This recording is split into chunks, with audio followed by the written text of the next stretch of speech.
Mencari timba si anak dara di bawah sarang burung tempur. Salam sembah pembuka bicara, selamat datang untuk semua. Bismillahirrahmanirrahim. Assalamualaikum warahmatullahi wabarakatuh. Salam ukhuwah, salam kasih sayang, salam satu Malaysia dan salam sejahtera buat hadirin dan hadirat sidang Dewan yang budiman. Hadirin, sejak akhir-akhir ini kita dapati pelbagai kelakuan yang dilakukan oleh anak-anak remaja kita yang melanggar batasan syarak dan menghina syiar-syiar Islam itu sendiri. Sebagai seorang Muslim, kita diminta untuk sentiasa berfikir dahulu sebelum melakukan sesuatu perkara yang tidak mendatangkan faedah dan boleh mencemarkan agama Islam. Sabda Rasulullah sallallahu alaihi wasallam, di antara keelokan Islam seseorang ialah dia meninggalkan sesuatu yang tidak berkaitan dengannya. Hadis riwayat Tirmizi. Pohon pepaya tiada berduri, tumbuh bersama bunga melati. Izinkan saya perkenalkan diri, moga-moga menyentuh hati. Hadirin, tenang-tenangkan minda, lapang-lapangkan fikiran kerana saya, Nur Hazikah binti Zakaria, akan membawa anda menelusuri isu-isu persendakan agama Islam di dalam negara maupun di luar negara. Sesuai dengan tajuk forum kita pada hari ini, Islam dipersenda, maruah tidak terbela. Hakikat inilah yang kita akan ketengahkan untuk membela maruah agama Islam. Sebelum kita mengupas tajuk ini secara terperinci, mari kita berkenalan dengan 3 orang ahli panel yang sudah diasah dengan pendidikan yang sempurna sehingga berjaya menabur jasa pada agama, bangsa dan negara. Cukup berkaliber orangnya saudari Nur Syahira Azwar binti Kamari selaku ahli panel kita yang pertama. Apa khabar saudari? Alhamdulillah sihat. Seterusnya, mari kita beralih pada ahli panel kedua kita yang tampak malu orangnya tetapi bijak berkata-kata, saudari Nur Syamina binti Muhammad Sukari. Apa khabar saudari? Baik, Alhamdulillah. Terima kasih saudari. Tidak ketinggalan juga ahli panel kita yang ketiga yang manis senyumannya, saudari Nur Badina binti Ahmad Yani. Apa khabar saudari? Baik, Alhamdulillah. Terima kasih kepada ketiga-tiga ahli panel kerana sudi hadir pada hari ini. Baiklah, sebagai mukaddimah penuh hikmah, molek sekiranya saya ajukan soalan pertama kepada ahli panel kita yang pertama. Akhir ini lahirnya fahaman dan ajaran agama yang bertentangan Islam.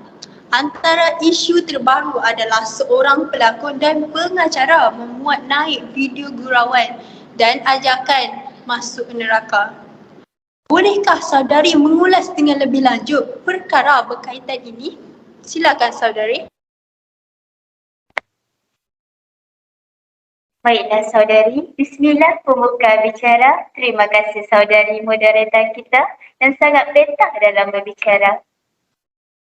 Assalamualaikum dan salam sejahtera kepada sidang hadirin yang dihormati semua. Sudah terang lagi bersuluh, Islam sangat tegah kita mempermainkan agama Islam. Jadi, kenapa kita ingin mengingkarinya? Isu yang sedang hangat pada masa kini iaitu seseorang pengacara bersama pelakon membuat naik video TikTok gurauan dengan mengajak masuk neraka. Hal ini bukan sahaja boleh mendatangkan fitnah, malah boleh merosakkan akidah dan dikhawatiri jatuh murtad. Pak pepatah Melayu berkata, makan boleh sembarang makan, cakap jangan sembarang cakap. Seharusnya semakin tinggi ilmu seseorang, maka dia akan menjadi semakin takut dengan azab Allah Subhanahu Wa Taala. Ini kerana ilmu yang dimiliki akan menyakitkan seseorang kepada kebenaran janji Tuhan dan Rasul tentang hari akhirat termasuk nikmat syurga dan azab neraka. Hukum gurauan berlebihan terutama apabila mempermainkan agama Islam termasuk dari sudut kepercayaan, syiar dan amalan adalah haram, mendatangkan dosa serta mampu membawa ketegangan. Perbuatan menghina Islam secara terbuka dalam masyarakat majoriti Muslim hanya akan membawa kepada ketegangan dan mengakibatkan sesuatu yang tidak ingini dalam umat Islam. Mungkin ramai yang berdosa tetapi mereka tidak rela agama mereka dihina ataupun dipersendahkan. Jika mereka tidak mahu amalkan Islam, itu antara mereka dengan Allah Subhanahu wa Ta'ala. Jika mereka mencabar dan menghina Islam secara terbuka, itu akan menjadi provokasi kepada masyarakat Muslim dan akibatnya mungkin buruk. Hadirin sekalian, dengarlah, gurauan melibatkan agama seharusnya dielakkan kerana bimbang akan menyebabkan fitnah selain mengosongkan akidah. Perkara berkaitan aspek akidah seperti kepercayaan kepada rukun-rukun iman mesti dianggap serius oleh setiap individu yang mengaku dirinya sebagai seorang Muslim. Oleh itu, sesiapa yang berolok-olok akidah dikhuatiri akan merosakkan imannya dan jatuh murtad. Kita menasihatkan mana-mana individu yang telah melakukan kesalahan sedemikian sama ada secara sedar atau tidak sedar supaya cepat bertaubat nasuha dan berjanji dengan sendirinya supaya tidak akan mengulangi lagi perbuatan tersebut. Pihak-pihak berkuasa agama Islam seperti Jabatan Kemajuan Islam Malaysia iaitu JAKIM dan jabatan-jabatan agama perlu menasihati masyarakat supaya sentiasa menghormati kesucian agama Islam dan tidak dijadikan bahan mainan atau gurauan. Dengarlah wahai hadirin dalam surah Al-Kahfi ayat 106. Mereka yang bersifat sedemikian balasannya neraka Jahannam disebabkan mereka kufur, ingkar dan mereka pula menjadikan ayat-ayatku dan rasul-rasulku sebagai ejek-ejekan. Mereka yang mempersendahkan agama, Allah akan dihumban ke dalam neraka Jahannam seperti difahami daripada beberapa ayat-ayat Al-Quran. Hanya orang jahil yang berani mempersendahkan agama mampu melakukan perkara sedemikian. Seharusnya semakin tinggi ilmu seseorang, maka dia akan menjadi semakin takut kepada azab Tuhan. Banyak lagi perkara lain boleh dijadikan bahan jenaka. Kenapa agama pula yang dipilih untuk tujuan itu? Jika menganut agama Islam sendiri yang mempersendahkan agamanya, maka bagaimana orang bukan Islam boleh menghormatinya? Semoga kedudukan agama Islam sentiasa dimartabatkan sebagai agama rasmi negara dan dihormati oleh seluruh warga negara sama ada yang beragama Islam ataupun bukan Islam. Sebagai agama yang sesuai dengan fitrah manusia, Islam tidak menentang hiburan termasuk komedi ataupun lawak jenaka. Malah tidak menghendaki penganutnya sentiasa serius sehingga tiada ruang untuk bersantai dan berkreasi. Saya akhiri dengan serangkap pantun. Mempersendahkan agama memakan diri, akidah sendiri perlu diperbaiki. Sekian dari saya mengundur diri, semoga ilmu ini dapat dipelajari. Seterusnya, saya kembali kepada moderator kita yang cantik cerita. Baiklah, terima kasih di atas penjelasan itu tadi. Pengasas produk terkenal Muhammad Sajjad baru-baru ini menghangatkan lagi platform media sosial atas pemergiannya ke Tanah Suci dengan menonjolkan imej sebagai seorang wanita. Saudari Syamina, uraikan serba sedikit perkara berkaitan ini Silakan saudari.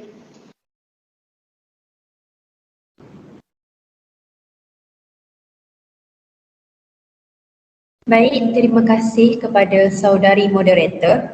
Pertamanya, terima kasih juga kerana telah menjemput saya bagi berkongsi maklumat berkaitan forum kita pada hari ini. Berbalik kepada soalan tadi, untuk makluman, beberapa tahun yang lepas telah dilemparkan dengan isu salah seorang pengasas yang agak terkenal juga, iaitu Sajjad, di mana beliau telah memakai pakaian ibadah perempuan semasa menunaikan umrah. Isu ini telah menjadi hangat sehingga tempiasnya terkena juga kepada mufti wilayah persekutuan. Jika dijawab, akan ada yang bertanya, kenapa begitu? Kenapa tidak begini? Jika tidak dijawab, akan ada yang bertanya, mengapa berdiam diri? Itulah kelazimannya.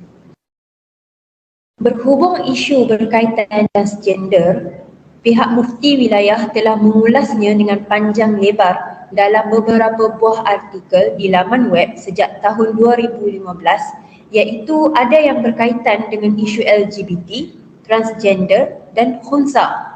Untuk makluman semua, berkenaan dengan isu Sajjad ini, pejabat mufti wilayah persekutuan juga tidak pernah terlibat dalam pengesahan identiti jantina beliau yang diuruskan oleh pihak Jabatan Kemajuan Islam Malaysia iaitu JAKIM pada tahun 2018. Justeru, jika berhubung pengesahan jantina yang melibatkan pakar perubatan, ianya berada di bawah urusan pihak JAKIM. Jadi, kita sebagai umat Islam dinasihatkan agar wajib mendalami makna sebenar ibadah umrah. Imam Al-Nawawi pada awal mukaddimah kitabnya telah menyeru kepada bakal haji dan umrah supaya bertaubat daripada segala maksiat dan segala perkara yang makruh serta berusaha untuk mengislahkan diri. Oleh demikian, kita wajib tahu apakah niat kita dalam menunaikan umrah. Saya amat pasti tidak ada yang menunaikan umrah hanya untuk melancong dan berseronok. Umrah adalah pengembaraan rohani seseorang untuk mengabdikan diri kepada Allah Subhanahu Wa Taala. Di samping itu, berkaitan isu ini juga, ia telah membawa kesan yang mendalam kepada semua pihak. Lebih-lebih lagi, boleh menimbulkan keraguan terhadap ibadah para umrah yang berada di sekelilingnya, sama ada sah ataupun tidak, serta ia juga boleh menyifatkan sebagai mencemarkan imej Islam. Oleh disebabkan itu, setiap apa yang kita ingin lakukan haruslah berfikir terlebih dahulu sama ada tindakan itu dapat menguntungkan diri, keluarga dan negara atau sebaliknya. Dalam urusan ibadah, kita wajib mengikut syarak dan bukannya mengikut hati serta perasaan. Apatah lagi jika seseorang itu dikenali ramai. Sudah tentu apa jua bentuk tindakannya akan diperhatikan. Yahya bin Sa'id Al-Ansari pernah berkata, La taf'al fa'innaka imama manzur ilaik. Yang bermaksud, jangan berbuat sesuatu tanpa berfikir terlebih dahulu kerana anda di hadapan mereka yang memerhatikan anda. Akhir sekali, wajiblah kita untuk jujur kepada diri sendiri. Maka seseorang itu akan lebih tahu hakikat dirinya yang sebenar. Justeru, jadilah kita sebagai diri kita yang hakiki dan bukan yang dibuat-buat. Kerana Allah Subhanahu Wa Taala juga telah berfirman, A'udzubillahi minasyaitonir rajim. In ahsantum li anfusikum wa in asatum falaha. Maksudnya, jika kamu berbuat kebaikan, maka faedah kebaikan yang kamu lakukan adalah untuk diri kamu. Dan jika kamu berbuat kejahatan, maka kesan yang buruk berbalik kepada diri kamu juga. Surah Al-Isra ayat 7. Sekian, itu sahaja daripada saya. Saya kembalikan kepada saudari moderator. Baiklah, terima kasih diucapkan kepada saudari Syamina di atas penerangan itu tadi. Baiklah, saudari Badrina, pada awal tahun lepas, Seorang wanita Muslim yang mengaku menghafal 15 juzuk Al-Quran telah mempersendakan agama dengan memaparkan pakaian yang kurang sopan. Bolehkah saudari Barina mengulas isu ini dengan lebih lanjut? Silakan saudari. Okey, baik. Bismillahirrahmanirrahim. Awal bismillah pembuka bicara. Terima kasih saudari moderator kita. Assalamualaikum dan salam sejahtera kepada sidang hadirin yang dihormati. Saya percaya ramai yang ketahui tentang isu yang saya akan bahaskan. Hal ini kerana ia merupakan isu yang sangat terkenal pada tahun lalu, iaitu satu isu di mana terdapat seorang wanita yang berbaju kurung dan bertudung telah memperkenalkan dirinya serta mengaku sebagai seorang wanita Muslim yang menghafaz 15 juzuk Al-Quran.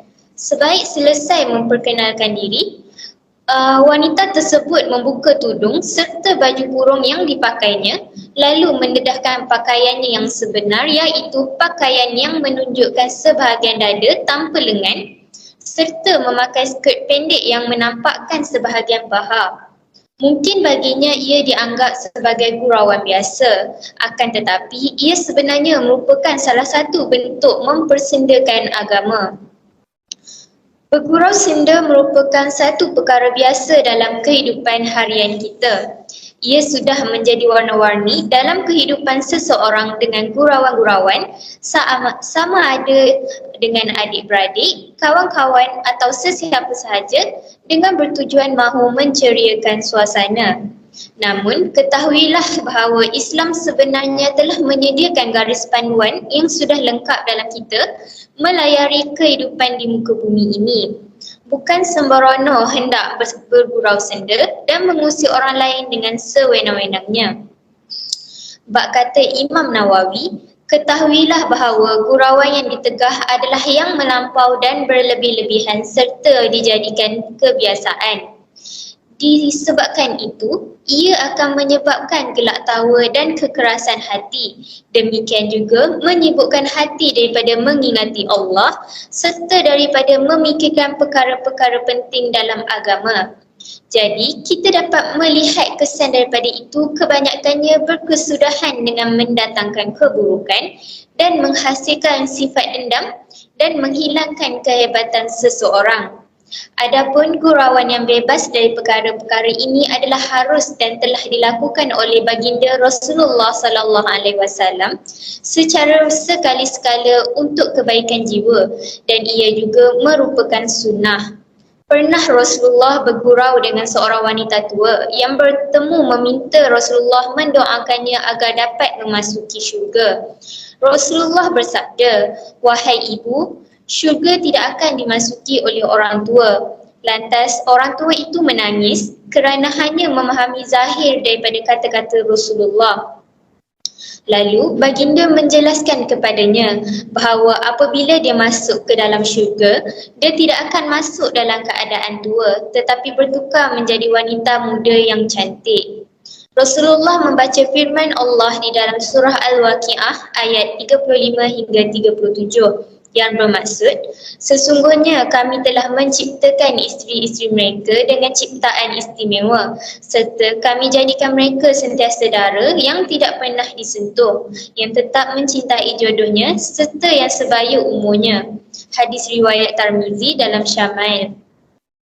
Akhir kalam, adalah penting untuk kita memahami etika dalam melawak. Terdapat beberapa kriteria yang perlu dijadikan pedoman ketika melawak. Antaranya adalah tidak melampaui batas sehingga meninggalkan tanggungjawab dan kewajipan. Al-Qadrawi menyebut, maka tidak salah bagi seseorang Muslim untuk bergurau senda dengan sesuatu yang dapat menenangkan hatinya. Tidak salah juga baginya menghiburkan dirinya dan rakan-rakannya dengan sesuatu hiburan yang ringan. Akan tetapi, janganlah sampai menjadi kebiasaan pada setiap masa ingin bergurau sahaja kerana akhirnya ia akan menghalangnya daripada melakukan perkara-perkara yang wajib sehingga dia bergurau pada waktu yang sepatutnya dia bersungguh-sungguh. Selain itu adalah tidak Selain itu adalah tidak mempermainkan syiar agama. Ini dapat dilihat daripada firman Allah Subhanahu wa taala, dan jauhkanlah diri dari orang-orang yang menjadikan agama mereka sebagai permainan dan hiburan, dan mereka pula telah diperdaya oleh kehidupan dunia. Surah Al-An'am ayat 70. Firman-Nya lagi, orang-orang kafir itu adalah orang-orang yang menjadikan perkara-perkara agama mereka sebagai hiburan yang melalaikan dan permainan, dan orang-orang yang telah terpedaya dengan kehidupan dunia segala kemewahannya dan kelazatannya. Surah Al-A'raf ayat 51. Sekian daripada saya kembalikan semula kepada saudari moderator.